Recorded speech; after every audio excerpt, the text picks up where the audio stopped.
ఈ 11వ వచనం నుండి 19 వరకు నేను మీతో మాట్లాడాలనుకుంటున్న విషయం ఏంటి అంటే, ఏ సుపీరియర్ ప్రీస్ట్హుడ్ అంటే ఏంటి? ఆధిక్యత లేదా ప్రాముఖ్యత కలిగినటువంటి యాజకత్వం. యాజకత్వం గురించి మనం నేర్చుకుంటూ వస్తున్నాము. యాజకత్వం గురించి మాట్లాడినప్పుడు సుపీరియారిటీ లేకపోతే ప్రాముఖ్యత అని ఎందుకు మాట్లాడాడు అంటే, మీరు గమనించండి, అక్కడ తక్కువగా లేకపోతే అంతకు లేదా సుపీరియర్గా లేకపోతే సంపూర్ణంగా ఉన్నటువంటి యాజకత్వం లేదు గనకనే యేసుక్రీస్తు యాజకుడిగా రావాల్సి వచ్చిందనే విషయాన్ని వాక్యం ద్వారా మనం నేర్చుకుంటున్నాం.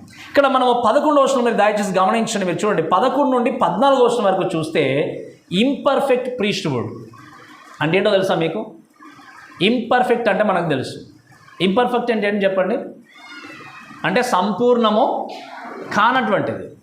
సంపూర్ణము కానటువంటి యాజకత్వం అనేది బైబిల్లో ఉంది.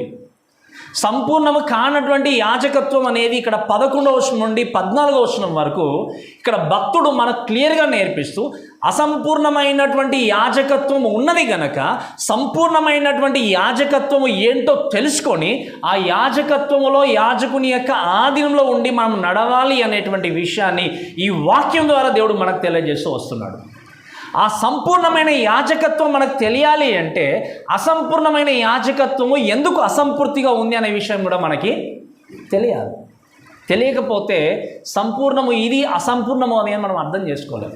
కాబట్టి ఇక్కడ దయచేసి మీరు గమనించండి, 11వ వచనంలో చూస్తే రాయబడిన మాట ఏంటి అంటే, ఆ లేవీయులు యాజకులై ఉండగా ప్రజలకు ధర్మశాస్త్రం ఇవ్వబడిన గనుక ఆ యాజకుల వలన సంపూర్ణ సిద్ధి కలిగిన ఎడల అహరోను క్రమంలో చేరిన వాడని చెప్పబడక మెల్కిసెదెకు క్రమం చొప్పున వేరొక యాజకుడు రావలసిన అవసరము ఏంటి? మీకు అర్థమైందమ్మా? మీరు చదివారు కదా వాక్యంలో, మీరు దయచేసి వినండి, చాలా జాగ్రత్తగా మనం అర్థం చేసుకుందాం. అక్కడ క్వశ్చన్ చేసింది ఏంటి అంటే, అహరోను యొక్క యాజకత్వము సంపూర్ణమైంది అవుతే, అహరోను యొక్క యాజకత్వం కూడా పర్ఫెక్ట్ అవుతే, యేసుక్రీస్తు అహరోను యొక్క క్రమం చొప్పున రాకుండా ఎవరి క్రమం చొప్పున వచ్చాడు చెప్పండి? మీకు అర్థమైంది ఇప్పుడు? ఆయన చెప్తున్న మాట ఏంటి అంటే, అహరోను క్రమంలో చేరిన వాడని చెప్పబడక మెల్కిసెదెకు క్రమం చొప్పున వేరొక యాజకుడు రావాల్సినటువంటి అవసరము అంటే అవసరం ఉంది అంటే అర్థం ఏంటి అంటే, అహరోను యొక్క యాజకత్వం అనేది సంపూర్ణమైంది కాదు. నేను చెప్పినప్పుడు మీకు అర్థమైంది కదా? అహరోను యొక్క యాజకత్వము సంపూర్ణమైంది కాదు గనక మెల్కిసెదెకు యొక్క క్రమం చొప్పున యేసుక్రీస్తు వచ్చాడు. కాబట్టి ఎందుకంటే ఆయన క్రమం అనేది సంపూర్ణమైంది. దయచేసి గమనించండి, ఇక్కడ అహరోన్స్ ప్రీస్ట్హుడ్ వాజ్ ఇంపర్ఫెక్ట్. ఎందుకంటే అది ఇంపర్ఫెక్ట్గా ఉంది కాబట్టి యేసుక్రీస్తు దేవుడు వాగ్దానం చేసిన విధంగా వేరొక గోత్రం నుండి లేదా వేరొక ఆర్డర్ నుండి యేసుక్రీస్తు లోకానికి రావాల్సిన అవసరం ఏర్పడింది. ఈ విషయాన్ని మనం అర్థం చేసుకుంటే అప్పుడు ఏం చేయగలుగుతామంటే, వాక్యాన్ని సరిగా అర్థం చేసుకొని క్రీస్తు చెప్పినటువంటి మార్గంలో మనం నడవడానికి ప్రయత్నం చేస్తాం. ఈ వాక్యము, ఈ భాగము, ఈ యొక్క పాఠ్య భాగాలు మనకు సరిగా అర్థం కాకపోతే ఇంకా కూడా దేవుడు ఏర్పరిచినటువంటి ఆ క్రమము, ఫిజికల్గా ఏర్పరిచినటువంటి ఆ క్రమంలో మనం జీవిస్తూ ఆత్మీయంగా మాత్రం క్షీణించినటువంటి స్థితిలో ఉంటాం. క్రిస్టియానిటీ ఎప్పుడు కూడా మీరు గమనించండి, it's has to with physical కాదు, స్పిరిచువల్. క్రైస్తవ జీవితం అనేది ఎప్పుడు కూడా ఫిజికల్గా ఉండేటువంటి జీవితం కాదు. ఈ మెటీరియల్గా లోకంలో ఉన్నటువంటి వాటి మీద కాన్సన్ట్రేషన్ చేసేటువంటి జీవితం కాదు. ఆత్మీయంగా, అందుకే వాక్యం చూస్తాం, నీ దేవుడు అయినటువంటి క్రీస్తును దేవుడిని ఏం చేయాలి? నీవు ఆత్మతో సత్యముతో అని చెప్పాడు, కానీ నీవు కలిగి ఉన్నటువంటి శరీరంతో దేవుణ్ణి ఆరాధించమని చెప్పలేదు. ఈ లోకంలో ఉన్నటువంటి ఎంతోమంది వ్యక్తులు ఆత్మతో దేవుణ్ణి ఆరాధించమంటే ఏదో మనకు అన్నీ ఉండాలి, ఎవ్రీథింగ్ అంతా మంచి మ్యూజిషియన్స్ ఉండాలి, చక్కగా పాడేవాళ్ళు అన్ని రకాలుగా ఉంటే దట్స్ వెరీ ఫైన్. బట్ దానికంటే ప్రాముఖ్యమైనది ఏంటి అంటే, నీ జీవితంలో నీ హృదయాన్ని దేవుడికి అర్పించి ఆత్మచేత నింపబడి దేవుణ్ణి ఆరాధించేటువంటి ఆరాధనే నిజమైన ఆరాధన. కాబట్టి క్రైస్తత్వం అనేది ఎప్పుడు కూడా శారీరకమైన జీవితం కాదు. క్రైస్తత్వం అనేది ఎప్పుడు కూడా ఆత్మీయమైన జీవితం. కాబట్టి మనం ఆత్మీయ పోరాటంలో ఉన్నాను వాక్యం చెప్తుంది, అంతే కదా? శారీరకమైన పోరాటంలో ఉన్నాం, మనం ఏమి చదువుతున్నాం చెప్పండి? ఆత్మీయ పోరాటంలో ఉన్నాం. కాబట్టి మనకు కావాల్సిన ఖడ్గం ఏంటి చెప్పండి? ఎఫెసీయులకు రాసిన పత్రిక 6వ అధ్యాయంలో చూస్తాం, ఏమని రాయబడింది అక్కడ? మీరు సర్వాంగ కవచమును, అంతే తప్ప ఒక ఖడ్గాన్ని, ఒక కత్తిని తీసుకొని పెట్టుకోండి, ఒక గన్ తీసుకొని పెట్టుకోమని చెప్పి దేవుడు చెప్పలేదు. మనకున్న గ్రేటెస్ట్ వెపన్ ఏంటి చెప్పండి? The word of God, the prayer, అంతే. ఈ రెండు మాత్రమే. వాక్యము నీతో ఉన్నప్పుడు, వాక్యానుసారంగా బ్రతుకుతున్నప్పుడు, ప్రార్థన జీవితం నీతో ఉన్నప్పుడు నువ్వు సమస్తాన్ని జయించగలవు. వాక్యంలో ఒక మాట ఉంది, ఏమని రాయబడి చెప్పండి? సాతాను మీరు ఎదిరించండి. ఏమి వాక్యం? ఎదిరించండి, వాడు అప్పుడు మీ ఎదురు నుండి పారిపోవు. అందుకే సాతానుతో మనం వాడిని చూసి భయపడిన అవసరం లేదు మనకి. కొంతమంది ఎంత భయం అంటే ఇంకా వణికిపోతారు. ఏమవుతుందో, నా ఇంటికి ఏమైపోతుందో, నా యొక్క ఈ కుటుంబానికి ఏమైపోతుందో, ఈ నిజంగా ఇది బాగుందా అని మనం నేర్చుకుంటాం. ఇప్పుడు నెక్స్ట్ అదే వచ్చేది మనకి. ఇలా ఉంటుందో అలా ఉంటుందో అని చెప్పి రకరకాల ఆలోచనలు కలిగి జీవిస్తున్నావు అంటే నువ్వు దేవుడు అంటే సాతానికి ఎక్కువ భయపడుతున్నావు. సాతాను యొక్క పని ఏంటంటే శోధించడమే. కానీ మన పని ఏంటి అంటే మనకు కలిగి ఉన్న దేవుని బట్టి సాతాన్ని జయించడం. సో ఇక్కడ మీరు గమనించిన దయచేసి ప్రేమ దేవుని బిడ్డలారా, ఇక్కడ పర్ఫెక్షన్ అనే విషయాన్ని మాట్లాడినప్పుడు పర్ఫెక్షన్ ఇయర్ ఏంటి అంటే మీరు చూడండి, ఇక్కడ వాక్యం చూస్తే సంపూర్ణ సిద్ధి అని రాయబడింది మాట. సంపూర్ణ సిద్ధి అంటే అర్థం ఏంటంటే మీరు వినండి, it's talks about goal of maturity. అంటే ఇదేంటి మీరు గమనించాల్సిన విషయం ఏంటి అంటే ఇది talks about salvation of Christ, not talking about spiritual maturity. అంటే ఏంటి? క్రీస్తుని అంగీకరించిన తర్వాత ఆత్మీయ ఎదుగుదల గురించి ఇది మాట్లాడలే. ఇక్కడ మాట్లాడే విషయం ఏంటి అంటే మీరు గమనించండి, మనం ఏ విధంగా ఎటువంటి గోల్ కలిగి ఉండాలని మాట్లాడుతుంది. ఆ గోల్ గురించి మాట్లాడినప్పుడు 19వ వచనంలో చూస్తే దేవుని యొద్దకు మనము చేరుచున్నామని రాయబడింది. క్రైస్తవ జీవితాన్ని మనము చూసినప్పుడు 3 రకాలుగా క్రైస్తవుడు తన జీవితాన్ని చూస్తాడు. ఎన్ని రకాలుగా చెప్పండి? 3 రకాలుగా. ఫస్ట్ ఏంటి అంటే మీరు గమనించండి, క్రైస్తవుడుగా మొట్టమొదటిగా వ్యక్తి ఆలోచన చేసేది ఏంటి అంటే తన జీవితం ద్వారా ఏంటి అంటే యేసుక్రీస్తు అంటే రక్షణ ఇచ్చే దేవుడు, యేసుక్రీస్తు అంటే సంతోషాన్ని ఇచ్చే దేవుడు, యేసుక్రీస్తు అంటే భద్రత ఇచ్చే దేవుడు అని నమ్మేటువంటి వారు ఒక జీవితాన్ని కలిగి ఉండే వ్యక్తులు. ఇది ఒక గుంపు. రెండవది ఏంటి అంటే యేసుక్రీస్తు అంటే ఏంటంటే మనం సంబంధాన్ని కలిగి ఉండాలి, డీపర్గా దేవుని యొక్క వాక్యం నేర్చుకుంటూ వెళ్ళాలి. ఇది రెండవ గుంపు లేదా రెండవ కైండ్ ఆఫ్ క్రిస్టియానిటీ, ఆ లైఫ్ని కలిగి ఉండేవాళ్ళు. మూడవది ఏంటంటే మీరు వినండి, విశ్వాసముతో దేవుని యొద్దకు మనం ఏం చేయాలి? చేరాలి. And this is a real kind of goal. మీరు వినండి, క్రిస్టియానిటీ గురించి ఆలోచన చేసినప్పుడు, దేవునితో మనం నడవాలనుకున్నప్పుడు ప్రొటెక్షన్ మాత్రమే కాదు, భద్రత మాత్రమే కాదు, ఎదుగుదల మాత్రమే కాదు, ద రియల్ గోల్ ఏంటి అంటే నువ్వు రిలేషన్షిప్ కలిగి ఉన్నా కూడా, మీకు వాక్యము లోతుగా తెలిసినా కూడా దేవునికి దగ్గరగా రాకపోతే నీకు తెలిసిన వాక్యం అంతా కూడా నిష్ప్రయోజనం. నేను చెప్పినప్పుడు మీకు అర్థమైందమ్మా? నీకు వాక్యం బాగా తెలిసినా కూడా ఆ తెలిసిన వాక్యాన్ని బట్టి నువ్వు ఆత్మీయంగా ఎదుగుతూ దేవునికి దినదినము దగ్గరికి రాకపోతే నీకు ఎంత వాక్యం తెలిసినా ఏం లాభం చెప్పండి? ఏమైనా ఉపయోగం ఉందా? నువ్వు వాక్యం బాగా తెలిసింది అంటే ఏం చేయాలి? నువ్వు వాక్యాన్ని బాగా ధ్యానిస్తున్నావు అంటే, నువ్వు చక్కటి సంబంధాన్ని కలిగి ఉన్నావు అంటే, ఆ సంబంధం అనేది ఇంకా రోజు రోజుకి దగ్గరగా దేవుని దగ్గరికి రావాలి. కానీ అలానే స్టేబుల్గా ఉండి అలానే దూరంగా వెళ్ళిపోయి కూడా నువ్వు హెడ్ నాలెడ్జ్ కలిగి ఉన్నా కూడా నీ వాక్యం అనేది నీ జీవితంలో నిరర్ధకం. కాబట్టి మన గోల్ ఏంటి అంటే, మన ఏంటి అంటే, మన గమ్యము లేకపోతే మనము మన జీవితంలో ఉంచుకోవాల్సిన గురి ఏంటి అంటే దేవునికి ప్రతిరోజు దగ్గరగా మనము రావడం. అందుకే ఈ విషయాన్ని మీరు దయచేసి గమనించండి. పర్ఫెక్షన్ అనే విషయం ఏంటి అంటే దాని గురించి మాట్లాడుతుంది. సో ఈ విషయాన్ని జ్ఞాపకం చేస్తూ మీరు గమనించాల్సిన విషయం ఏంటంటే, ఇక్కడ లేవీల నుండి వచ్చినటువంటి ప్రీస్టుడ్ అనేది ఏంటి అంటే మీరు గమనించండి, లేవీల నుండి వచ్చినటువంటి క్రమం అనేది దాని గురించి మాట్లాడినప్పుడు ఆ యొక్క వాక్య భావం గురించి చూస్తే ఆ యొక్క లేవి క్రమం అనేది, లేవి యాజకత్వం అనేది ఒక వ్యక్తిని గూర్చినటువంటి పాప పరిహార నిమిత్తం బలులు అర్పించే స్థితిలో ఉన్నారు. కానీ ఆ లేవి యాజకత్వం అనేది ఏ వ్యక్తిని కూడా దేవుని వద్దకు నడిపించలేదు. మీకు అర్థమైంది చెప్పిన మాట? ఒకసారి ఒక మాట చదవండి దయచేసి. ఇదే హెబ్రీయులకు రాసిన పత్రికలో 10వ అధ్యాయం 1వ వచనం చదవండి. 10వ అధ్యాయం 1వ వచనం.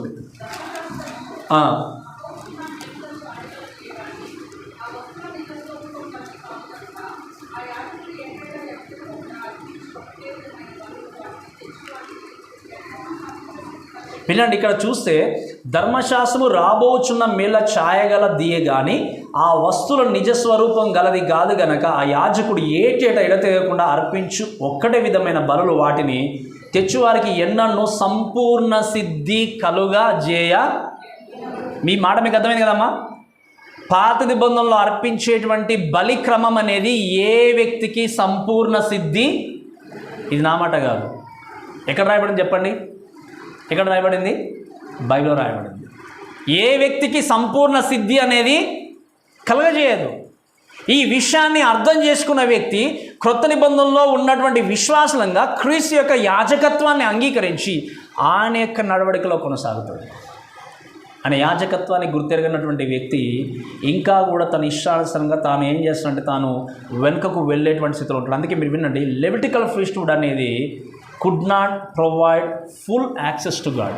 అంటే ఏంటి అంటే ఈ పాత నిబంధనలో ఉన్నటువంటి లేవి యొక్క యాజకత్వం అనేది దేవుని వద్దకి ఎంత మాత్రం నడిపించదు. అందుకే మీరు గమనించండి, మీరు చాలా మట్టుకు మనం ఆలోచన చేస్తే ఈ రీసెంట్గా మనం చూస్తాం, ఎన్నో చేశారు. రీసెంట్గా జరిగింది, డ్రెస్ వేసుకోకపోతే అక్కడ కూడా రానివ్వరు, అతి పరిశుద్ధులం అని చెప్పి. బైబిల్ ఎక్కడ టీచ్ చేయలేదు అలా. ఐ వాజ్ రియల్లీ వాండరింగ్ అన్నట్టు వాట్ కైండ్ ఆఫ్ పీపుల్ ఏమో అని చెప్పి నేను అనుకున్నాను చాలా మటుకు. సో వీళ్ళు ఈ డ్రెస్ వేసుకున్నంత మాత్రాన నీ జీవితంలో ఉన్నటువంటి నీ హృదయం మార్చబడకపోతే ఎన్ని వైట్ డ్రెస్ వేసుకొని కూర్చుని ఏం లాభం చెప్పండి. ఆ క్రమం అనేది ఆల్రెడీ దేవుడు ఏమన్నాడు, అది సంపూర్ణమైంది కాదు అన్నాడు దేవుడు. సంపూర్ణమైంది కాదనుకున్నప్పుడు నీవు నేను ఎందుకు పాటించాలి? అది పర్ఫెక్షన్ కాదని చెప్పాడు. ఇంపర్ఫెక్షన్ అన్నప్పుడు నీవు నేను కూడా ఏం చేస్తాం, ఇంకా చాలా మటుకు చాలామంది జనాలు ఇదే అసలైంది అని చెప్పి ఇంకా కూడా అదే స్థితిలో జీవించేవారు ఉన్నారు. ఓల్డ్ టెస్టమెంట్ క్రమంలో ఉన్నటువంటి లేవి యొక్క యాజకత్వము అనేది దేవుని వద్దకు ఎప్పుడు కూడా అది చేర్చదు. కేవలం ఏంటి అంటే పాప క్షమాపణ నిమిత్తము బలులు అర్పించడం తప్ప ఒక విశ్వాసికి దేవునితో ఎప్పుడు కూడా కనెక్ట్ చేయదు. అందుకే వాక్యం ఒక మాట రాయబడింది, మనుషులకి దేవునికి మధ్యవర్తి ఒక్కడు. ఎవరు చెప్పండి? ఆయన యేసుక్రీస్తు. మీకు మధ్యలో ఏ యొక్క పాస్టర్ లేడు, ఏ యాజకుడు లేడు, ఏ యొక్క బిషప్ లేడు మీ మధ్యలో. మా పాస్టర్ గారు వెళ్ళి ఇది దేవునికి విన్నవించుకోండి అని చెప్పడానికి ఎవరు లేరు. ఎవరు చెప్పాలో చెప్పండి? మీకు డైరెక్ట్గా ఉంది, మీరు వెళ్ళి దేవునికి చెప్పొచ్చు.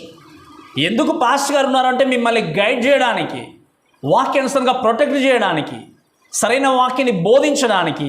కాపరిగా దేవుడు వారిని ఏం చేస్తాడో మీ మీద పెట్టాడు. అంతేగాని పాస్టర్ గారు తీసుకెళ్ళి మీ గురించి విన్నవించుకునేది లేదు. అది పాత నిబంధన క్రమం. కానీ ఈ కాలంలో ఆ పాస్టర్ యొక్క క్యారెక్టర్ ఎలా ఉన్నా, ఆ విశ్వాసుల సంఘం ఎలా ఉన్నా, ఆ గుంపు ఎలా ఉన్నా, ఏది ఉన్నా కూడా మేము మాత్రం హోలీ బీయింగ్స్ అనేటువంటి చర్చెస్ ఎన్నో ఉన్నాయి ప్రపంచంలో, ఎన్నో ఉన్నాయి. వాళ్ళు మోసపోవడమే కాదు, విశ్వాసం మోసపోతున్నారు, సంఘస్థంతా మోసపోతున్నారు. దీన్ని బయటకు రావాలి అంటే ఈ వాక్యం మనకి ఏం కావాలి చెప్పండి? అర్థం చేసుకోవాలి. అందుకే అహరోను క్రమం కంటే మెల్కిసెదెకు క్రమం కంటే క్రమం అనేది ఏంటి?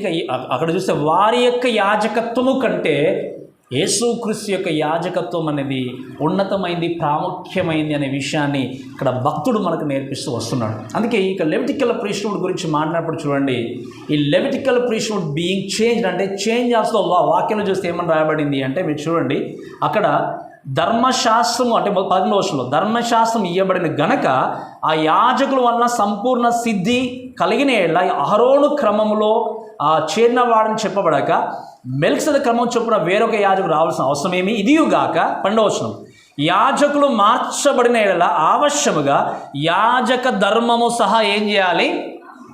మీకు అర్థమైందా మీ మాట? యాజకులు మార్చబడినప్పుడు ఏం చేయాలి? యాజక ధర్మము సహా ఏం చేయాలి?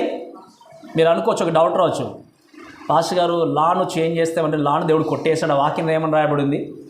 నేను ధర్మశాస్త్రమును కొట్టువేయడకు రాలేదు కానీ నెరవేర్చడానికి వచ్చాడు. ఇక్కడ ధర్మశాస్త్రం అనేటువంటి పదం రాయబడిందంటే దీని అర్థం ఏంటంటే వాక్యం చూడండి, యాజక ధర్మం అంటే ఏంటి అంటే వాళ్ళ రిచువల్స్ అంటే అక్కడ వాళ్ళు సెరిమోనియల్ లాస్ అంటారు అక్కడ. అంటే వాళ్ళు చేసేటువంటి ఆ బలులు కానీ ఆ పద్ధతులు కానీ ఇవన్నీ మనం 10వ అధ్యాయంలో చూస్తాం. అన్నీ కూడా వాక్యంలో చూస్తే మాట రాయబడిన విషయం ఏంటి అంటే 3వ వచనంలో, అయితే ఆ బలులు అర్పించడం చేత ఏటేట పాపంలో జ్ఞాపకమునకు వచ్చుందా. మీరు వినండి చాలా జాగ్రత్తగా. ఆ బలులు అర్పించినా కూడా ప్రతి సంవత్సరం కూడా ఏమవుతున్నాయట? ఆ యొక్క పాపములు జ్ఞాపకముకు వస్తున్నవి. కానీ యేసుక్రీస్తును మీరు అంగీకరించక ముందు ఏ పాపం చేసినా క్రీస్తు వద్దకు వచ్చి ఒకసారి మీ పాపాన్ని ఒప్పుకుంటే ఆ పాపాన్ని దేవుడు ఏం చేస్తాను చెప్పండి? కొట్టివేస్తాడు. కల్వరిలో ఏం చేశాడు దేవుడు? కొట్టివేశాడు. అందుకే నేను మీకు చాలాసార్లు చెప్పాను, మీరు రక్షింపబడక ముందు మీరు ఎటువంటి పాపం చేసినా, హంతకులైనా లేదా ఇంకా ఘోరమైన పాపం చేసిన, మోసంతో ఉన్న, అబద్ధంలాడినా, ఎటువంటి స్థితిలో ఉన్నా యేసుక్రీస్తు దగ్గరకు వచ్చి ప్రభువా నా పాపాన్ని క్షమించుమని మీరు ప్రార్థన చేసినప్పుడు మీరు రక్షింపబడక ముందు చేసిన ఏ పాపాన్ని దేవుడు మళ్ళీ లెక్కలోనికి తీసుకొని రాడు. నేను చెప్పినప్పుడు మీకు అర్థమైందమ్మా? మీరు చేసినటువంటి ఏ పాపాన్ని కూడా దేవుడు మళ్ళీ లెక్కలోనికి తీసుకున్నాడు. వాక్యం రాబడిన మాట ఏంటంటే ఐ విల్ వైప్ అవుట్ అన్నాడు. దేవుడు ఏమన్నాడు? నేను వాటిని తుడిచిపెట్టి వేస్తున్నా అన్నాడు. మరి ఏవి లెక్కలోనికి వస్తాయి అంటే మనం రక్షింపబడిన తర్వాత చేసేటువంటి పాపాలు. ఈ ఎందుకు వంటిది పాపాన్ని తీసివేది కాబట్టి ఇంకా మాట్లాడితే ఏమన్నాడు? అందుకే ఎడ్ల యొక్కయో మేకల యొక్కయో రక్తము పాపంలో తీసివేయట అసాధ్యము అనే విషయం మనం చూస్తున్నాం.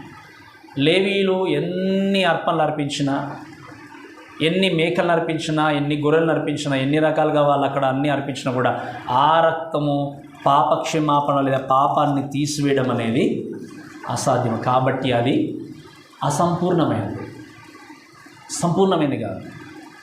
ఈ సంపూర్ణమైనటువంటి యాజకత్వము క్రీస్తుని చెప్తూ మాట్లాడుతూ ఇక్కడ అందుకే ఆయన రాసిన విషయం ఏంటి అంటే యాజకుడు మార్చబడినప్పుడు యాజక ధర్మం కూడా ఏం చేయబడుతుంది చెప్పండి? మార్చబడుతుంది. అందుకే when new priest comes the old system goes away. అంతే కదా? స్టెఫెన్ ఎంతమంది తెలుసు చెప్పండి మీకు? స్టెఫెన్ బైబిల్లో తెలుసు కదా? ఆయనకున్నటువంటి ఒక మాట గురించి మాట్లాడినప్పుడు బైబిల్లో చూస్తే మొట్టమొదటి హతసాక్షుడు, అంతే కదా? మన వాక్యంలో చూస్తే మొట్టమొదటి హతసాక్షి అంటే క్రీస్తు కొరకు ఆయన ఏం చేశాడు? సాక్షిగా నిలబడి హత్య చేయబడ్డాడు, ఆయన మరణించాడు. ఎందుకు చంపేశారు తెలుసా ఆయన? మీరు ఏమనుకుంటున్నారు చెప్పండి? దేనికోసం చంపేశారు ఆయన్ను? ఎవరు చంపేశారు చెప్పండి? అన్యజనులా? అన్యజనులు కాదు కదా, యూదులుగా ఉంటున్నటువంటి వ్యక్తులు ఏం చేశాడు?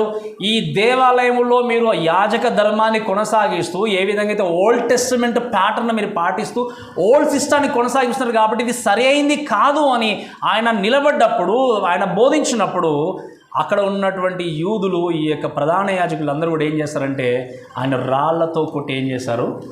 చంపేశారు. దేనికొరకు తెలుసా? పాత నిబంధనలో ఉన్నటువంటి ఓల్డ్ సిస్టమ్ కరెక్ట్ కాదు అన్నందుకు. అందుకే కదా మార్టిన్ లూథర్ కూడా ఎందుకు బయటకు వచ్చాడు చెప్పండి? ఈ యొక్క రోమన్ క్యాథలిక్ నుండి ఎందుకు బయటకు వచ్చాడు ఆయన? వాళ్ళు పాటించేటువంటి పద్ధతులు కరెక్ట్ కావు అని చెప్పి, నీ జీవితంలో వాక్యం ఇది కరెక్ట్ కాదని తెలిసినప్పుడు ఇంకా కూడా స్టెప్ తీసుకొని నిలబడకపోతే నేను ఎవరు కూడా మార్చలేరు, ఇంకా ఎవరు కూడా మార్చలేరు. రిమెంబర్, గొర్రెల రక్తము మేకల రక్తము పాపము తీసివేయట. కానీ ఎవరు తీసివేయగలరు చెప్పండి? Only will washing we will wash by the blood of Jesus Christ. అంతే, ఇంక వేరే మార్గం లేదు మనకు. అందుకే ఏమన్నాడు యేసుక్రీస్తు? నేనే మార్గం అంటే ఇక వేరే ఆప్షన్ చెప్పలేదు. ఇంకా యాజకులు ఉన్నారు, నా పక్కన వీళ్ళు ఉన్నారు అని చెప్పలేదు దేవుడు.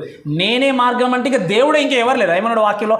నా ద్వారా తప్ప అన్నాడు. అంటే అర్థం ఏంటి? ఇంకా తప్ప అంటే అర్థం ఏంటి? ఇంకా వేరే ఆప్షన్ లేదు. నా ద్వారా తప్ప తండ్రి దగ్గరికి ఎవరు కూడా. ఈ మాట మనము మెమరైజ్ చేస్తామో చెప్తానుంటే ఎన్నో చేస్తాం. మరి ఆ క్రీస్తు చెప్పినటువంటి మాటలకు లోబడుతూ మన జీవితాన్ని ఏం చేయాలి? చక్కదిద్దుకుంటూ ముందుకు వెళ్ళాలి. ఇంకా దయచేసి ఒకసారి ఒక మాట చదవండి దయచేసి. గలతీయులకు రాసిన పత్రిక 4:9. గలతీయులకు రాసిన పత్రిక 4:9 చదవండి దయచేసి.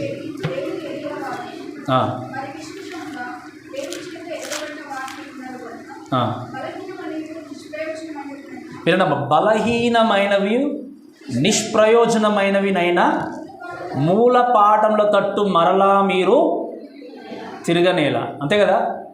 అన్నీ మీకు తెలిసిన తర్వాత, నేర్చుకున్న తర్వాత you should not go back again అని మాట్లాడుతూ ఇంకేమన్నాడు చూడండి. మీరు మున్పటి వల్ల మరలా మీరు వాటికి దాసులై ఉండకుండా ఏమన్నాడు? ఇంకా మీరు దినములను, అంటే ఇది ఆదివారం మంచిది కాదో, అంతే కదా, ఇదే కదా మనకు వచ్చేది. సోమవారం మంచిదో, మంగళవారం చెడ్డదో, ఇంతే కదా.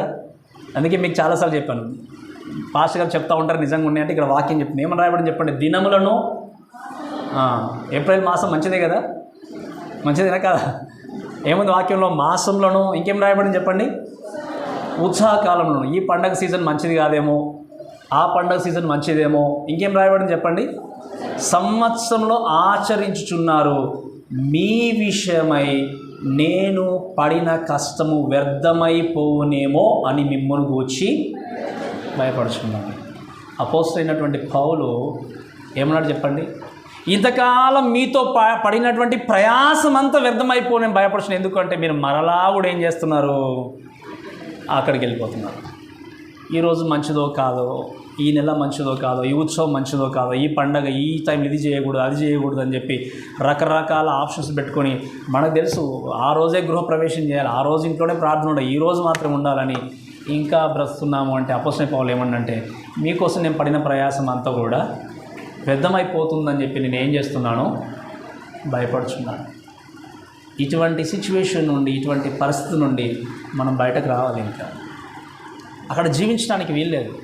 ఒకప్పుడు అక్కడ ఉన్నాను, ఏం తెలియనప్పుడు, క్రీస్తు గురించి తెలియనప్పుడు, ఆయన వాక్యం గురించి తెలియనప్పుడు, అక్కడ బ్రతికినప్పుడు క్రీస్తు లోకానికి వచ్చి ఆయన వచ్చాడు, నీకోసం మరణించాడు అని యొక్క వాక్యము రివీల్ చేసినప్పుడు, నిన్ను ఎక్స్పోజ్ చేసినప్పుడు, ఆ యొక్క సిచ్యువేషన్ నుండి, స్థితి నుండి బయటకు వచ్చేసి నూతనమైన సృష్టిగా, నూతన క్రియేషన్గా నువ్వేం చేయాలి, దేవుని సన్నిధిలో బ్రతకాలి. అదే చెప్తే ఏమన్నాడు ఇక్కడ వాక్యం చూస్తే, you should not go back when you have a full access towards God. నువ్వు దేవుని సన్నిధిలో నీకు దేవుని దగ్గర వెళ్ళడానికి అంత చక్కటి యొక్క ఆధిక్యత ఉన్నప్పుడు, అవకాశం ఉన్నప్పుడు, యాక్సెస్ ఉన్నప్పుడు మరలా కూడా వెనుకకు వెళ్ళడానికి వీలనేది లేదు. ఒకవేళ ఇంకా అటువంటి సిచ్యువేషన్లో స్థితిలో ఉంటే దయచేసి వినండి. ప్రతీది కూడా దేవుడు అన్నీ కూడా మంచివని దేవుడు క్రియేట్ చేశాడు. ఏ దినం కూడా బ్యాడ్ అని చెప్పలే బైబిల్. ప్రతిదీ కూడా మంచిది అని దేవుడు చెప్పాడు. దేవుడు మంచిదని చెప్పినప్పుడు ఎవరో ఒక మాడు వచ్చింది చెడ్డదని చెప్తే ఎలా నమ్ముతాము? అంతే కదా, నేను చెప్పినప్పుడు మీకు అర్థమైంది కదా. దేవుడు మంచిదని చెప్పినప్పుడు ఒక వ్యక్తి వచ్చి ఈరోజు మంచిది కాదు అన్నప్పుడు ఎలా నమ్ముతాం మనము? అక్కడే మనకు అర్థమయ్యేది ఏంటి అంటే, నువ్వు దేవుణ్ణి నమ్మడం కంటే మనుషుల్ని ఎక్కువ నమ్ముతున్నావు. అందుకే ఈ ఆచార వ్యవహారాన్ని తొలగించాలి. వాక్యం స్పష్టంగా చెప్తుంది. ఆ క్రమం అంతా కూడా అసంపూర్ణమైంది అంటే అవే నమ్ముతాం. మనకు అయ్యో దేవుడు, మన వాక్యం కదా, ముందు మన పాస్టర్లు ఏం చెప్తున్నారు, బిషప్లు ఏం చెప్తున్నారు, మనకి వీళ్ళు ఏం చెప్తున్నారు, అది కదా ప్రాముఖ్యమైనది. కానీ మనం కూర్చుండి కొద్దిగా టైం తీసుకొని చదివి ఇది కరెక్టా కాదని మనం ఆలోచన చేయము. కాబట్టి మీరు గమనించండి, చివరి దినాల్లో ప్రతిసారి చెప్తాను, ఈ చనిపోయే ముందైనా సరైన వాక్యం నేర్చుకొని సరైన క్రమంలో సరైన పద్ధతిలో దేవుని మనం ఏం చేయాలి, స్తుతించాలని, మహిమ కొరకు మనం జీవించాలి. అందుకే ఇంకేమన్నా చూడండి, ఆయన అన్నాడు ఒక మాట చూస్తే, ఇంకేమన్నా చూడండి దయచేసి, the need for another tribe అంటే ఏమైంది, అక్కడ ట్రైబ్ కూడా చేంజ్ అయినట్టుగా చూస్తాం. 13వ వచనంలో చూస్తే, ఎవరిని గూర్చి ఈ సంగతులు చెప్పబడినో ఆయన వేరొక గోత్రంలో పుట్టెను, ఆ గోత్రంలో లేని వాడుని ఎవడును బలిపీఠం వద్ద పరిచర్య చేయలేదు. మీరు వినండి, ఇక్కడ Jesus came from different tribe, అంతే కదా. ఏ గోత్రం నుండి వచ్చాడు చెప్పండి? ఆయన యాజక ధర్మాన్ని జరిగించేవారు ఏ గోత్రం నుండి రావాలి? బట్ ఈయన ఏ గోత్రం నుండి వచ్చాడు? యూదా గోత్రం. మీరు గమనించండి, ఇక్కడ చూస్తే ఆ యొక్క యాజక ధర్మం అనేది అది సరైనది అంటే అది అసంపూర్ణమైంది. అంటే దేవుడు ఏర్పాటు చేశాడు ఆ క్రమాన్ని, అది కాబట్టి దేవుడు ఏర్పాటు చేసిన క్రమం కూడా అసంపూర్తిగా ఉంది. కాబట్టి సంపూర్ణమైన యాజకత్వాన్ని జరిగించడానికి దేవుడు ఏం చేస్తాడంటే, మీరు వినండి, వేరొక గోత్రముడు వచ్చి ఈ ఫుల్ఫిల్ ఆల్ ద ప్రాఫెసెస్. అందుకే మనం 110వ కీర్తనలో 4వ వచనంలో చూస్తే, మెల్కిసెదెకు క్రమం చొప్పున నిరంతరం ఆయన రాజై ఉన్న దేవుని యొక్క వాక్యం చూస్తాం. కాబట్టి యేసు క్రీస్తు ఏ విధంగా అంటే, ఆయన నిరంతరము కూడా ఏలేటువంటి రాజుగా మెల్కిసెదెకు క్రమం చొప్పున లోకానికి వచ్చాడు. కానీ అసంపూర్తిగా ఉన్నటువంటి లేవి యొక్క క్రమం చొప్పున లోకానికి ఆయన రాలేదు. ఎందుకు రాలేదనే విషయాన్ని కూడా మనము ఈ 14 నుండి 19 వరకు మనం నేర్చుకుంటాం. లేవి యొక్క గోత్రాన్ని కూడా దేవుడే కదా ఏర్పరిచింది, లేవిని కదా దేవుడే కదా ఎన్నుకుంది. మరి ఎందుకు అసంపూర్తిగా ఉంది అనే విషయాన్ని స్పష్టంగా మనకు ఈ 14 నుండి 19 వచనంలో నేర్పిస్తారు. మీరు వినండి, అహరోను యొక్క యాజకత్వం అన్నీ కూడా ఏంటి అంటే అలానే ఉన్నాయి కాబట్టి, సంపూర్తివి కాలేవు కాబట్టి, అసంపూర్ణంగా ఉన్నవి కాబట్టి, వాటి విషయంలో మనం చాలా జాగ్రత్త కలిగి ఉండి ఏం చేయాలి, తప్పకుండా మనం ముందుకు వెళ్తూ దేవుని మనం మహిమపరచని విషయాన్ని చూస్తాం. కాబట్టి ఇంపర్ఫెక్ట్ ప్రీస్ట్హుడ్ అంటే ఏంటి? ఓల్డ్ టెస్ట్మెంట్లో ఉన్నటువంటి అహరోను క్రమం అంతా కూడా ఏంటి అంటే అది సంపూర్ణ సిద్ధి కలుగా చేయదు. మీకు అర్థమైంది కదా ఇప్పుడు నేను చెప్పిన మాట? సంపూర్ణ సిద్ధి కలుగజేయదు. కానీ సంపూర్ణమైనటువంటి యాజకత్వం గురించి మాట్లాడినప్పుడు చూడండి, పర్ఫెక్ట్ ప్రీస్ట్హుడ్ వర్డ్స్ ఇక్కడ చూస్తే ఒక మాట చూద్దాం. 14వ వచనం చదువుదాం ఒక మాట. మన ప్రభు యూదా సంతానమందు జన్మించినట్టు స్పష్టమే, ఆ గోత్రంలో యాజకుని గురించి మోషే ఏమీ కూడా అంటే ఎవరికి కూడా దేవుడు రివీల్ చేయలేదు ఆ విషయం, అంటే ఆ యాజకత్వాన్ని గురించి. కానీ 15వ వచనం నుండి 19వ వచనం వరకు చూస్తే పర్ఫెక్ట్ ప్రీస్ట్హుడ్ గురించి రాయబడింది. సంపూర్ణమైనటువంటి యాజకత్వం. అహరోను యాజకత్వం కంటే మెల్కిసెదెకు యొక్క యాజకత్వం కంటే చాలా ప్రైమరీగా లేదా సుపీరియారిటీగా యేసుక్రీస్తు యొక్క యాజకత్వం ఉందనే విషయాన్ని భక్తుడు స్పష్టంగా మనకు తెలియజేస్తూ రాశాడు. అందుకే ఇక్కడ చూడండి, దయచేసి 15వ వచనంలో చదివితే మీరు చూడండి, దయచేసి చదవండి, దయచేసి 15వ వచనం. మరి శరీరానుసారముగా నెరవేర్చబడు ఆజ్ఞల ధర్మశాస్త్రం బట్టి కాక నాశనం లేని జీవమునకున్న శక్తిని బట్టి నియమింపబడి మెల్కిసెదెకును పోలినవాడై వేరొక యాజకుడు వచ్చి ఉన్నాడు అని రాయబడింది.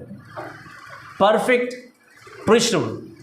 ఈ పర్ఫెక్ట్ ప్రీస్ట్ గురించి మనం మాట్లాడినప్పుడు మీరు వినండి దయచేసి.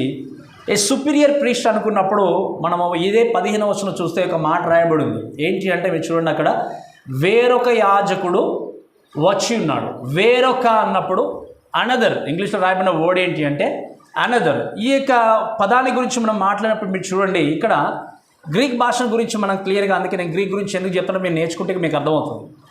హెట్రోస్ అనేటువంటి పదాన్ని వాడారు ఇక్కడ. హెట్రోస్ అంటే ఏంటి అంటే మీరు వినండి, సేమ్ ఇక్కడ చూస్తే same kind of same thing from different kind అన్నట్టు. అల్లోస్ అంటే పదం అనుకో వాడతారు గ్రీక్లో. అల్లోస్ అంటే ఏంటి అంటే same kind from with same kind of person అని చెప్పి మాట్లాడతారు. అంటే దాని నుండే వచ్చిందనే మాటకేమో అల్లోస్ అనే పదాన్ని వాడతారు. ఎట్రోస్ అనే పదం ఏంటి అంటే అలాంటి యొక్క యాజకత్వాన్ని, అలాంటి యొక్క పద్ధతిని కలిగి ఉన్నా కూడా వేరే దాని నుండి వచ్చినటువంటి వ్యక్తి అనే పదాన్ని ఇక్కడ సూచించారు. అందుకే వాక్యం రాయబడిన మాట ఏంటి అంటే వేరొక యాజకుడు వేరొక గోత్రం నుండి ఏం చేయబడ్డాడు, ఆయన వచ్చిన్నాడు. ఈ మాట కూడా మనం అర్థం చేసుకుంటూ కొంచెం ముందుకెళ్తే మీకు ఇంకా బాగా అర్థమవుతుంది. చూడండి, ఇక్కడ ఇంకొక మాట ఏంటి అంటే అక్కడ దేవుని యొక్క వాక్యం చూస్తే రాబడిన మాట ఏంటి అంటే చూడండి, అక్కడ మెల్కిసెదెకు పోలినవాడే వేరొక యాజకుడు వచ్చి ఉన్నాడని చూస్తాం. వచ్చి ఉన్నాడంటే అరైజింగ్ అంటాం ఇంగ్లీష్లో ఆ రాయబడిన మాట. ఈ అరైజింగ్ గురించి మాట్లాడితే గ్రీక్ అనే భాష ఎంత ప్రాముఖ్యం ఏంటంటే ఇది మనకు అర్థమవుతుంది. ఇక్కడ ఇంగ్లీష్లో యాక్టివ్ వాయిస్, ప్యాసివ్ వాయిస్ రెండు ఉంటాయి, మీకు బాగా తెలుసు నాకంటే ఎక్కువ. బట్ గ్రీక్ వచ్చినప్పుడు ఏంటంటే మిడిల్ వాయిస్ ఉంటుంది అంటారు. మిడిల్ వాయిస్ అంటారు దాన్ని, మిడిల్ ఇండికేటివ్ వాయిస్ అంటారు, మిడిల్ వాయిస్ అంటారు గ్రీక్లో మాట్లాడినప్పుడు. ఇక్కడ రాయబడినటువంటి ఈ వచ్చి ఉన్నాడు అనేటువంటి పదానికి రాయబడిన మాట ఏంటి అంటే అనిస్టాయ్ అంటారు. అనిస్టాయ్ అంటే అర్థం ఏంటి అంటే యాక్టివ్ వాయిస్లో ఏంటి అంటే ఇప్పుడు ఒక వ్యక్తి గురించి మాట్లాడినప్పుడు ఇక్కడ క్రీస్తు కోసం వచ్చి ఉన్నాడనే మాట రాయబడిన దానికి క్లియర్గా మీరు అర్థం చేసుకోండి. ఈ కేమ్ బై హిమ్సెల్ఫ్ అంటే మీకు అర్థమని చెప్పిన మాట. మిడిల్ వాయిస్ అనే పదాన్ని ఇక్కడ ఎందుకు వాడారు అంటే యాజకుడుగా తనకు తానే వచ్చాడు. లేవి గోత్రికులు ఉన్నటువంటి అహరోను కానీ లేవి గోత్రికులు కానీ వారందరూ కూడా లేవి గోత్రంలో జన్మించారు కాబట్టి యాజకులు అయ్యారు, కానీ తమకు తాముగా యాజకులు కాలేదు. ఇప్పుడు మీకు అర్థమైంది చెప్పిన మాట, మా వింటున్నారు కదా. లేవి గోత్రంలో పుట్టారు కాబట్టి లేవీలుగా వాళ్ళు యాజకులు అయ్యారు, కానీ లేవి గోత్రంలో లేకుండా మెల్కిసెదెకు ఏమయ్యాడు, యాజకుడయ్యాడు. తన యొక్క పర్సనల్ క్వాలిఫికేషన్ బట్టి. అలానే చెప్పే విషయం ఏంటంటే యేసుక్రీస్తు కూడా వచ్చి ఉన్నాడు అంటే అర్థం ఏంటి అంటే తనకు తానుగా యాజకుడుగా, ప్రధాన యాజకుడుగా వచ్చాడు, కానీ తాను ఈ యొక్క లేవి క్రమాన్ని బట్టి ఆ యొక్క క్రమంలో లేకపోతే ఆ యొక్క గోత్రంలో జన్మించాడు కాబట్టి తను కూడా ప్రధాన యాజకుడుగా నియమింపబడలేదు. ఈ కేమ్ బై హిమ్సెల్ఫ్. ఈ విషయాన్ని ఇక్కడ భక్తుడు చాలా క్లియర్గా రాస్తూ సెలవిస్తున్నాడు. కాబట్టి ఇప్పుడు మీరు దయచేసి అర్థం చేసుకోండి, పరిశుద్ధాత్మ దేవుడు ఎంత చక్కగా మనకు నేర్పిస్తున్నాడు అంటే ఆ లేవి క్రమం చొప్పున ఇంకా కూడా మనము కొనసాగకుండా, బ్రతకకుండా పరిపూర్ణమైంది, సంపూర్ణమైనటువంటి యేసుక్రీస్తు యొక్క క్రమం చొప్పున ఏం చేయాలి, తప్పకుండా మనమందరం కూడా ముందుకు వెళ్ళాలి. కాబట్టి ఇక్కడ దయచేసి వాక్యాన్ని బట్టి మనం అర్థం చేసుకుంటూ ముందుకు వెళ్ళాల్సిన విషయం ఏంటంటే Aaron is a type of Christ in his function. అంటే మీకు అర్థమైందా, తను చేసేటువంటి రిచువల్స్ విషయంలో యేసుక్రీస్తును పోలిన వ్యక్తి ఉన్నాడు. But when you think about Melchizedek is a type of Christ in his person. But తన యొక్క పర్సనల్ క్వాలిఫికేషన్స్ బట్టి మెల్కిసెదెక్ కూడా యేసుక్రీస్తు పోలిన వ్యక్తిగా ఉన్నాడు. కొంచెం అర్థం చేసుకోవడం కష్టమే, కానీ అర్థం చేసుకోండి ఏంటి అంటే అహరోను యొక్క యాజకత్వము కూడా యేసుక్రీస్తును పోలిన విధంగా ఏ విషయంలో ఉంది అంటే తను అర్పించేటువంటి అర్పణల విషయంలో. ఆయన గొర్రెలను మేకలను బలిగా అర్పిస్తే యేసుక్రీస్తు తనకు తాను ఏం చేశాడు, గొర్రెపిల్లగా అర్పింపబడ్డాడు. సో ఇక్కడ ఎవరిది గ్రేటెస్ట్ ఆఫరింగ్ చెప్పండి, ఎవరు గ్రేటెస్ట్ హై ప్రీస్ట్ చెప్పండి. ఇక్కడ అక్కడ ఉన్నటువంటి హై ప్రీస్ట్ మనం చూస్తాం ఇదివరకు కూడా, తాను బలులు అర్పించడం మాత్రమే కాదు, అక్కడ ఉన్నటువంటి ఆ ఇస్రాయేల్ జనాంగం కొరకు అంతా కూడా ఆయన ఏం చేయాలి, బలులు అర్పించాలి. వారందరి కోసం అర్పించడం మాత్రమే కాదు, తనకు తాను కూడా ఏం చేయాలి, బలిని అర్పించుకోవాలి. కానీ యేసుక్రీస్తు ఎవరి గురించి బలి అర్పించాలి చెప్పండి? తన ప్రాణాన్ని అర్పించాల్సిన అవసరం లేదు. గొర్రెపిల్లగా వెళ్ళి ఆ వధకు సిద్ధమయ్యి అక్కడ తన ప్రాణాన్ని పెట్టాల్సిన అవసరం కూడా లేదు. ఇంకా చెప్పాలంటే తన కొరకు తాను బలియాగము చేసుకోవాల్సిన అవసరం లేనే. ఎందుకు? తాను పాపి కాదు, పాపంలో లేడు. నీవు నేను చేసినటువంటి ప్రతి విధమైనటువంటి తప్పును బట్టి, క్రయదానాన్ని బట్టి ఆ రోజు యేసుక్రీస్తు వధకు సిద్ధమైనటువంటి గొర్రెపిల్లగా కలవరిలోనికి వెళ్ళి ఆయన తన జీవితాన్ని, తన ప్రాణాన్ని అర్పించాడు. నీ కొరకు ప్రాణం పెట్టిన దేవుని యొక్క మాట కూడా విలువకుండా ఇంకా కూడా వాక్యానికి వ్యతిరేకమైన జీవితాన్ని కొనసాగిస్తే, ఇంకా జీవిస్తే, ఆయన నీ కోసం ప్రాణం అర్పించడానికి అర్థమేమిటి చెప్పండి? నేను చెప్పినప్పుడు అర్థమవుతుందమ్మా మీకు? నీ కోసం ప్రాణం అర్పించినటువంటి దేవుడు చెప్పిన విధంగా మీరు నడుచుకోనకుండా మీరు ఇంకా కూడా వ్యతిరేకమైనటువంటి జీవితాన్ని, వాక్యానికి విరుద్ధమైన జీవితాన్ని కొనసాగిస్తే మీ కొరకు దేవుడు చేసిన త్యాగానికి అర్థమేముంది? యేసుక్రీస్తు ఇక్కడ దేవుని యొక్క వాక్య భక్తుడు ఏమన్నాడు? అది అసంపూర్తిగా ఉంది కాబట్టి ఈయన రావాల్సిన అవసరం ఉంది కదా, లేకపోతే ఎందుకు రావాలంటాడు? క్వశ్చన్ చేశాడు, అదే కదా. అది అసంపూర్తిగా ఉంది కాబట్టి ఈయన రాజకుడు రావాల్సిన అవసరం ఏముంది? అది అసంపూర్తిగా ఉంది కాబట్టి సంపూర్ణంగా ఉన్నటువంటి క్రీస్తు యాజకత్వం అనేది రావాల్సి వచ్చింది. మరి నీ కోసం ప్రాణం అర్పించిన దేవుని యొక్క మాట నువ్వు వింటావా? లోకంలో మానవులు ఏర్పరచుకున్నటువంటి పద్ధతుల ప్రకారంగా, ప్రణాళిక పరంగా, ఈ యొక్క ట్రెడిషన్స్ పరంగా బ్రతుకుతూ ఇంకా వాక్యానికి దూరంగా బ్రతుకుతావు? ఒక్కసారి ఆలోచించండి, దయచేసి వినండి. కలవరిలో క్రీస్తు మరణించినప్పుడు అతి పరిశుద్ధ స్థలానికి ఉన్నటువంటి తెర అనేది ఏమేం చెప్పండి, చినిగిపోయింది. అంటే అర్థం ఏంటి? ప్రతి వ్యక్తి కూడా దేవుని వద్దకు ఏ క్షణంలో అయినా వెళ్ళి దేవునితో మాట్లాడవచ్చు.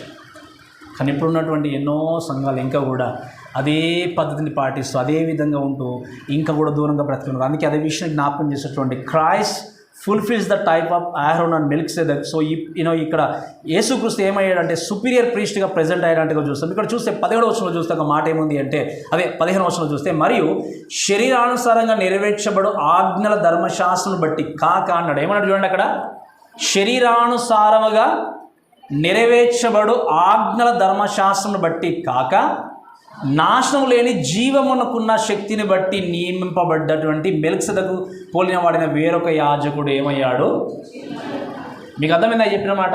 శరీరానుసారంగా ఉన్నటువంటి యాజకత్వాన్ని గురించి చూస్తే ఇదంతా కూడా ఓల్డ్ ఎకనమీ అంటాం. అంటే పాత నిబంధనలు ఉన్నటువంటి విషయాలన్నీ కూడా మాట్లాడినప్పుడు ఆ ఓల్డ్ ఎకనమీ అంతా కూడా హ్యాస్ టు విత్ ఫిజికల్ గురించి మాట్లాడినప్పుడు మీరు వినండి. అక్కడ ఉన్నటువంటి ప్రధాన యాజకుడు ఏం చేయాలి? మనం 8వ అధ్యాయంలో చూస్తాం, లేవియకాండం. చక్కగా స్నానం చేసి వచ్చి తను చక్కగా ఏం చేయాలి? ఆ నిలువుట అంగి ధరించుకోవాలి. 4 భాగాలుగా ఉంటుంది అదంతా కూడా, ఏ పోదు కానీ తర్వాత దట్టి కానీ అంతా కూడా ధరించుకొని వచ్చి చక్కగా ఏం చేయాలి చెప్పండి? అక్కడ ఉన్నటువంటి జనులకు ఈయన మధ్యవర్తిగా నిలబడి ప్రజలు చేసినటువంటి ప్రతి పాపాన్ని బట్టి, తప్పిదాన్ని బట్టి, ప్రతి విన్నపాన్ని బట్టి ఏం చేయాలి? బల్లర్పిస్తూ దేవునికి నరులకు మధ్యవర్తిగా ఉండని ఏం చేయాలి? ప్రతీది కూడా అక్కడ అంతా కూడా ఫిజికల్గా జరిగేటువంటి ప్రక్రియ మాత్రమే. కానీ ఇక్కడ దేవుడు చెప్పేది ఏంటంటే, మెల్కిసెదెకు క్రమం అనేది ఏంటి అంటే ఇది ఫిజికల్కి సంబంధించింది కాదు. ఇది దేనికి సంబంధించింది చెప్పండి? ఆత్మకు సంబంధించి. అందుకే నేను మొట్టమొదటి జ్ఞాపకం చేశాను, క్రైస్తవ జీవితం అనేది ఏంటి అంటే ఆత్మీయమైన జీవితం. ఎవరైనా వచ్చి నేను శారీరకంగా ఎదగడానికి ప్రార్థన చేయండి అని అడుగుతారా? ఆత్మీయంగా ఎదగడానికి ప్రార్థన చేయమని అడుగుతారు? ఎవరైనా రిక్వెస్ట్ చేసినప్పుడు మిమ్మల్ని ఏమడుగుతారు చెప్పండి? గట్టిగా చెప్పాలి మీరు. నా ఆత్మీయ ఎదుగుదలకు ప్రార్థించండి అంటాడా? శారీరక ఎదుగుదలకు అని అంటారా? ఎన్నోసార్లు మనం రిక్వెస్ట్ చేస్తాం కానీ మనకు తెలియదు నిజంగా ఆత్మీయత లేదు ఎదగాలన్నది. ఆత్మీయత అనుకున్నప్పుడు మనం ఆత్మీయంగానే కొనసాగించాలి వాక్యాన్ని బట్టి. ఇంకా శారీరకంగా జీవించడానికి మనం ఇంకా కూడా పాత నిబంధనలో బ్రతుకున్నటువంటి వ్యక్తులం కాదు. పాత నిబంధనలు ఉన్న వ్యక్తులు ఎందుకు అలా కొనసాగించాల్సి వచ్చింది, ఎందుకు యాజకుడు ఉండాల్సి వచ్చింది అంటే అప్పటికి యేసుక్రీస్తు తాను లోకానికి రాలేదు. పర్ఫెక్ట్ సాక్రిఫైస్ అనేది ఇంకా జరగలేదు కాబట్టి అది కొనసాగించబడాల్సి వచ్చింది. అందుకే ఈ మాట జ్ఞాపకం చేస్తూ మీరు వినండి. 17వ వచనంలో చూస్తే, ఏలైనగా నీవు నిరంతరం మెల్కిసెదెకు క్రమం చొప్పున యాజకుడై ఉన్నావు అని ఆయన విషయం సాక్ష్యము చెప్పబడును. ఆ ధర్మశాస్త్రము దేనికి నీ సంపూర్ణ సిద్ధి కలగజేయలేదు గనుక ఏమని రాయబడి చెప్పండి? ముందు ఇవ్వబడిన ఆజ్ఞ బలహీనమైనందున, మీరు వినండి చాలా జాగ్రత్తగా, ముందు ఇవ్వబడినటువంటి ఆజ్ఞ బలహీనమైనందున నిష్ప్రయోజనం అట. ఏంటివి చెప్పండి? అంటే దాంతో మనకి ఏమైనా ప్రయోజనం ఉందా? ఇంకా మీకు అర్థమవుతుంది కదా. ప్రయోజనం లేనప్పుడు ఇంకా దాని కొరకు ప్రాకులాడడం అనేది అసాధ్యం. అంటే I mean to say waste, ఇంకా చెప్పడం వ్యర్థము. అలానే ఇంకా ఉండాలి, అలానే జీవించాలి, ఇది మొక్కాలి, అది మొక్కాలి, ఇవి ఉండాలి, అవి ఉండాలి, ఇవి చేయాలి, అవన్నీ కూడా ఏంటి అంటే అవన్నీ కూడా నిష్ప్రయోజనమైన వాక్యంలో ఉంది. దేవుడే నిష్ప్రయోజనం అని చెప్పినప్పుడు మనం ప్రయోజనకరంగా ఎందుకు మార్చుకుంటాం వాటిని? మీకు అర్థమైంది చెప్పిన విషయం. నిష్ప్రయోజనమైనవి గనుక ఏమని రాయబడింది చెప్పండి? అది ఏమైందట? నివారణ అంటే అర్థం ఏంటి? ఇంకా దాని పూర్తి ఇంకా పక్కన పెట్టేసి కెప్ట్ ఎ సైడ్. మరి పక్కన దేవుడే పక్కన పెట్టిందని మనం ఎందుకు తెచ్చుకోవాలి? మీకు అర్థమవుతుందని చెప్పిన మాట. దేవుడే పక్కన పెట్టేసిందని మనం ఎందుకు తెచ్చుకొని హగ్ చేసుకోవాలి చెప్పండి? ఈ విషయాన్ని తెలియకుండా ఎంతోమంది క్రైస్తవులు ఇంకా కూడా ఈ యొక్క ట్రెడిషన్లో పద్ధతిలో బ్రస్తు ఇంకా కూడా వాళ్ళ యాజకులు అన్నట్టు విధంగా కొంతమంది ఇంకా మేము ఇంకా పెద్ద పెద్ద వ్యక్తులు బిషప్స్, పోప్స్ అని వాళ్ళు అక్కడే ఉంటారు, ఈ విశ్వాసాలు ఇక్కడే ఉంటారు. వాళ్ళకి వీళ్ళకు ఇంకా యాక్సెస్ ఉండదు. దేవుడు ఇది కాదు చెప్పేది, క్రమం ఇది కాదు. దేవుడు ఏమన్నాడు? అది నివారణ చేయబడింది. ఏం రాయబడి చెప్పండి? అది నివారణ. దేవుడే నివారణ చేసినప్పుడు మనం ఎందుకు కొనసాగించాలి? దేవుడే ప్రక్కన పెట్టినప్పుడు మనం ఏం పాటించాలి? ఆ విషయాన్ని చెప్తే ఇంకేమన్నా చూడండి, దేవుడు అక్కడ మాట అన్నాడు, అంతకంటే శ్రేష్టమైన నిరీక్షణ దాని వెంట ప్రవేశపెట్టబడిన దీని ద్వారా దేవుని యొద్దకు మనం చేరుతున్నాం తప్ప దాని ద్వారా దేవుని దగ్గరికి చేరలేదు. అందుకని మీరు గమనించినటువంటి ఏం పెట్టారు? దయచేసి ఆలోచన చేస్తే పర్ఫెక్ట్ సాక్రిఫైస్ క్రీస్తు చేశాడు కాబట్టే దాని తర్వాత మీరు చూడండి, ఒకసారి యేసుక్రీస్తు బలిగా కల్వరిలో అర్పింపబడ్డ తర్వాత మరలా యెరూషలేములో మళ్ళీ బలులు అర్పించబడలేదు. అందుకే టైటస్ అనే వ్యక్తి వచ్చాడు, క్రీస్తుకి 70 సంవత్సరంలో ఆ దేవాలయాన్ని మొత్తం ఏం చేశాడు చెప్పండి? నాశనం. ఎందుకు నాశనం? మరి యేసుక్రీస్తు బ్రతికినప్పుడే చేయొచ్చు కదా. మీకు డౌట్ వచ్చింది ఎప్పుడైనా? క్వశ్చన్ వచ్చిందా మీకు? యేసుక్రీస్తు బ్రతికినప్పుడే చేయొచ్చు కదా. ఎందుకంటే పర్ఫెక్ట్ ఆ సాక్రిఫైస్ అర్పణ అనేది జరగాలి. అది జరిగింది కాబట్టి దేవుని ప్రణాళిక పరంగా ఆ 70 ఇయర్లో ఏం జరిగిందంటే దేవాలయం అనేది కూల్చివేశాడు దేవుడు. ఎందుకంటే అక్కడ మళ్ళీ ఏ అర్పణ కూడా పాత నిబంధన ప్రకారంగా అర్పింపబడడానికి వీల్లేదు. ఆ దేవాలయం కట్టబడింది అంటే మళ్ళీ అది ఉపయోగకరంగా ఉండడానికి వస్తుంది అంటే ఖచ్చితంగా దేవుడు లోకానికి వచ్చేస్తాడు. చెప్పినప్పుడు మీకు అర్థమైందమ్మా? అది ఎప్పుడు రెడీ అవుతుందో తెలుసా? మళ్ళీ దేవాలయము యేసుక్రీస్తు మధ్యాకాశంకి వచ్చినప్పుడు, అది రెడీ అయిపోయినప్పుడు, యేసుక్రీస్తు మళ్ళీ లోకానికి వచ్చినప్పుడు అప్పుడు మళ్ళీ అక్కడ బలు అర్పింపడానికి సిద్ధంగా ఆ యొక్క ఓల్డ్ టెస్ట్మెంట్ ప్యాటర్న్కి వెళ్ళిపోతారు తప్ప అప్పటి వరకు మళ్ళీ దాని విషయంలో ఏ ప్రస్తావన లేదు. దాని గురించి ప్రస్తావన లేకుండా దేవుడు ఏం చేస్తాడు? దాన్ని పూర్తిగా టైటస్ ద్వారా డిస్ట్రాయ్ చేసేస్తాడు. డిస్ట్రాయ్ చేసి దేవుడు పక్కన పెట్టేసిన దాన్ని మనం ఎందుకు తెచ్చుకోవాలి? ఇంకా మనం ఎందుకు దాన్ని తెచ్చుకొని ఇంక ఇలానే బ్రతకాలి, ఇలానే ఉండాలి, ఇలానే జీవించాలన్నప్పుడు మీరు వినండి, అది నిష్ప్రయోజనం ఇంకా కూడా. అందుకే ఎన్ని క్యాసెట్లు ధరించినా, ఎన్ని వస్త్రాలు వేసినా అందరూ తప్పు పట్టట్లేదు. కానీ దయచేసి నా విషయాన్ని అర్థం చేసుకోండి. వాక్యం నేను మీకు నేర్పిస్తున్నాను. ఎన్ని వేసుకున్నా మన జీవితం మార్చబడకపోతే, మన హృదయం మార్చబడకపోతే, ఎంత మంచి వస్త్రాలు ధరించినా, ఎంత తెల్లటి వైట్ క్లోత్స్ వేసుకున్నంత మాత్రం ఏంజల్స్ కాలేం మనం. అర్థమవుతుంది కదా. బ్లాక్ వేసుకున్నంత మాత్రం నరహంతకుడు కాలేడు ఆ వ్యక్తి. అంతే, మీకు అర్థమవుతుంది కదా. ఆయన వైట్ వేసుకున్నంత మాత్రం పరిశుద్ధుడిని కాదు. పరిశుద్ధత ఎలా వస్తుంది అంటే నువ్వు దేవునితో సంబంధాన్ని కలిగి ఉండి దేవుని దగ్గరికి వచ్చినప్పుడు. అందుకే మన గోల్ ఏంటి అంటే క్రీస్తు వద్దకు మనం చేరాలి. దినదినము ఈరోజు నువ్వు క్రీస్తుని అంగీకరించిన వ్యక్తి అయితే ఇంకొక 10 yearsలో ఈ రోజుకు 10 yearsకి నీ తేడా ఏమో. నువ్వు ఒకవేళ 15 సంవత్సరాలు 20 సంవత్సరాల క్రితం క్రైస్తవుడిగా నువ్వు మారినట్టయితే, క్రీస్తుని అంగీకరించినట్టయితే, ఆ రోజు దేవునితో నీకున్న సంబంధము ఎలా, నువ్వు దేవుని దగ్గరగా వచ్చావా, దూరంగా వెళ్తున్నావు, ఈ విషయం మనం క్వశ్చన్ చేసుకోవాలి. ఈ విషయంలో క్వశ్చన్ చేసుకోకుండా ఇంకా దేవునికి దూరంగా బ్రతుకు వెళ్ళిపోతున్నట్టయితే మన జీవితంలో లేదా నీ జీవితంలో ఇంకా సంపూర్ణమైనటువంటి యాజకత్వాన్ని నువ్వు సరిగా ఇంకా అర్థం చేసుకున్నట్టే లెక్క. కాబట్టి ప్రేమ దేవుడిలో దయచేసి గమనించాల్సిన విషయం ఏంటంటే, అందుకే ఈవెన్ 1 Peter chapter 1:12 కూడా చూస్తే పాత నిబంధనలు ఉన్నటువంటి ఆ రైటర్స్ వాళ్ళందరూ కూడా రాబోయే దాని గురించి వాళ్ళు డిలిజెంట్గా వెతుకుతున్నారట. అంటే సీకింగ్ అని రాయబడింది వాక్యంలో, డిలిజెంట్లీ అని రాయబడింది. అంటే రాబోయేది పర్ఫెక్ట్గా ఉంది అని చెప్పి వాళ్ళు ఏం చేస్తున్నారు? వాళ్ళు వెతికినప్పుడు, రాసిన వ్యక్తులే వెతికినప్పుడు, వచ్చిన వ్యక్తి మనకు క్లారిటీ ఇచ్చినప్పుడు మనం ఇంకా సందిగ్ధంలో బ్రతకకుండా సంపూర్ణమైనటువంటి ప్రధాన యాజకుడిగా ఉంటున్నటువంటి క్రీస్తు యొక్క మాటకు లోబడుతూ, ఆజ్ఞకు లోబడుతూ మన జీవితాన్ని చక్కగా కొనసాగించాలి. మరలా నేను జ్ఞాపకం చేస్తున్నాను, వాట్ ఈజ్ అవర్ గోల్? మన గోల్ ఏంటి అంటే, మనకున్నటువంటి గురి ఏంటి అంటే, క్రీస్తు వద్దకు దినదినము మనం ఏం చేయాలి? దగ్గరగా వెళ్ళాలి. అలా వెళ్ళట్లేదు నీవు అనుకున్నట్టయితే నీకున్న వాక్యానుసరమైన జ్ఞానం వ్యర్థము, నువ్వు కలిగి ఉన్నటువంటి క్రైస్తవ జీవితం వ్యర్థము. ఒకవేళ అది లేనట్టయితే ప్రభా ఈ క్షణం నుండైనా ప్రభా నేను ఇంకా గడిచిపోయిన దాని గురించి ప్రాకులాడకుండా, సమస్యపోయిన దాని గురించి నేను పరిగెత్తకుండా, మీరు నాకు నేర్పించిన విధంగా, మీరు నాకు బోధించిన విధంగా ఈ పరిశుద్ధమైన పవిత్రమైనటువంటి వాక్యానుసరంగా నేను బ్రతుకుతూ ప్రతిదినం కూడా ఆత్మీయంగా నా జీవితాన్ని నేను కొనసాగిస్తూ మీకు దగ్గరగా ప్రతిదినం నేను కొనసాగుతాను ప్రభా. దగ్గరికి నేను మీతో సరైన సంబంధాన్ని ఏర్పరచుకుంటూ మీకు దగ్గరగా నా జీవితాన్ని నేను ఏర్పరచుకుంటాను ప్రభు అని నా ప్రార్థన పూర్వకంగా సిద్ధపడ్డప్పుడు ఆయన ఖచ్చితంగా మా ప్రార్థన ఉంటాడు. ఆయన ఎవరిని త్రోసివేసే దేవుడు కాదు. ఎంతటి పాపంలో ఉన్నా కూడా ప్రతి పాపని దేవుడు క్షమించి, మనం పాట పాడుకున్నాం కదా, నీలా క్షమించేవారు ఎవరు లేరు, నీలా మన కొరకు ప్రాణం పెట్టే దేవుడు ఎవరు లేరు. నువ్వు దేవుడు ఒకటే విషయం, ప్రభువా నేను పాపిని, నేను ఈ తప్పిదంలో ఉండలేదు, ఇక అబద్ధ బోధ ఉండలేదు, నేను ఈ విధంగా పాటించి వెతుకున్నాను, దయచేసి నన్ను మార్చి మీ ప్రియమైన కుమారుడిగా నాకు చక్కగా మీరు నేర్పించి మీ దగ్గరికి నన్ను నడిపించండి ప్రభు అని ఒక చిన్న ప్రార్థన చేసే చాలు ఖచ్చితంగా దేవుడు మిమ్మల్ని మార్చగలడు. ఖచ్చితంగా దేవుడు తప్పకుండా మనల్ని క్షమించగలడు. అటువంటి ప్రార్థనతో, అటువంటి జీవితంతో మనము ప్రతిరోజు కూడా ఆత్మీయంగా బలపడుచు దేవుడికి నమ్మకంగా మనం జీవిస్తూ ముందుకు సాగాలి. కాబట్టి మాటలు మన దేవుడు దీవించి ఆస్వాదించును గాక. ఆమేన్.